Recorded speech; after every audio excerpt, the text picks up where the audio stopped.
কলকাতার আরজিকর কাণ্ডের প্রতিবাদে বিজেপির পক্ষ থেকে ডাকা 12 ঘন্টা বন্ধ সফল করতে দুপুরের পরে গিয়ে খুলল কার্যালয়ের গেটের তালা। নদিয়ার কৃষ্ণগঞ্জের বন্ধ প্রায় সর্বত্র শান্তিপূর্ণভাবে চলছে সকাল থেকে। আর আজ সকাল থেকেই বিভিন্ন ব্লকে ব্লকে বেশিরভাগ স্কুল রয়েছে সম্পূর্ণরূপে বন্ধ। পাশাপাশি বিভিন্ন পঞ্চায়েত সম্পূর্ণরূপে বন্ধ রয়েছে। টুঙ্গি গ্রাম পঞ্চায়েত কার্যালয় সম্পূর্ণরূপে বন্ধ থাকার পর কৃষ্ণগঞ্জের জয়েন্ট ভিডিও বিশাল পুলিশ বাহিনী নিয়ে এসে 12:30টার সময় পঞ্চায়েতের তালা খুললেন। গ্রামবাসীদের প্রশ্ন, 12:30টার সময় পঞ্চায়েত খোলার পর অফিসিয়ালভাবে অফিসাররা কখন সই করবেন সেটা বিডিও সাহেব দেখছেন। প্রশাসন যে সম্পূর্ণভাবে ব্যর্থ হয়েছে তার প্রমাণ মিলল শিবনিবাস গ্রাম পঞ্চায়েত কার্যালয়ে। আমাদের প্রতিনিধি যখন এই খবর কভারেজ করতে গিয়েছিলেন তখন জয়েন্ট ভিডিও সাংবাদিকের উদ্দেশ্যে বাজে একটি মন্তব্য করেন। কারণ কথায় তিনি বোঝাতে চেয়েছেন যাতে খবর প্রকাশিত না হয় যে গ্রাম পঞ্চায়েত 12:30টায় খোলা হয় প্রতিদিন প্রতিনিয়ত। Bureau report, news prime Times.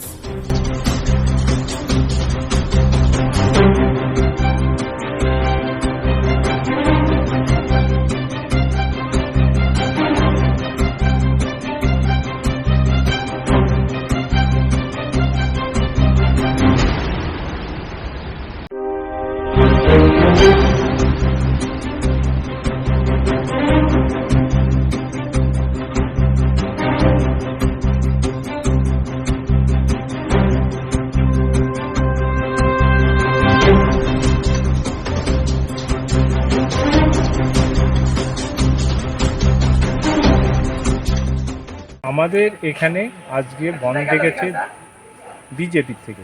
সেই বিজেপির থেকে বন্ধ ডাকার পরিপ্রেক্ষিতে স্কুল এবং কলেজ বা সমস্ত কিছু পঞ্চায়েত সবই বন্ধ ছিল, কিন্তু স্টাফেরা কিছু এসেছিল, কিছু আসেনি। কিন্তু আমাদের জয়েন্ট ভিডিও সাহেব আসেন এবং প্রশাসন নিয়ে আসার পর তখন 12:30 বাজে। সেই 12:30টার সময় এসে আমাদের পঞ্চায়েত খুলে দেন এবং স্টাফেরা সব কিছু স্টাফ ওই ভিতরে যান। ভিতরে যাওয়ার পরে এখন আমাদের একটাই রিকোয়েস্ট জয়েন্ট ভিডিও সাহেবের, যে তারা তো 12:30টার সময় পঞ্চায়েতে ঢুকেছেন, তাহলে তারা এখন 10:30টায় সই করবে না 12:30টায় সই করবে? আপনার নাম? আমার নাম রূপ ঘোষ। কি বলতে যাচ্ছেন? 12:15 বাজে এখনো পর্যন্ত বন্ধ রয়েছে, কি বলতে যাচ্ছেন?